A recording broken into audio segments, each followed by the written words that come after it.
Lakini tunaye mkongwe wa mchezo huu kutoka Dodoma, kutoka Morogoro, Bwana Nico Macheni amekuja kushuhudia mchezo huu wa leo. Nico, karibu sana Dar es Salaam, na bila shaka umeshuhudia mchezo wa leo. Unauzungumziaje mchezo wa Fikoti dhidi ya Seif Ahmad? Mchezo mzuri sana kwa kweli, katupa heshima kubwa sana.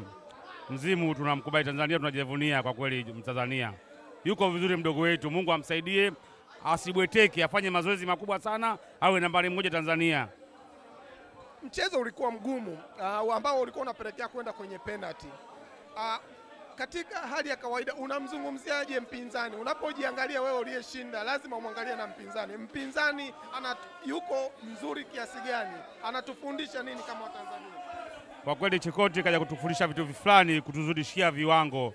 Chikoti ni mchezaji mkubwa na professional, lakini Mzimu amejitahidi jinsi ya uwezo wake, lakini mkubwa ni mkubwa, lakini leo kaanguka tena mara ya pili. Mimi nikushukuru sana, kweli mkubwa ni mkubwa, ameanguka kwa mara ya pili.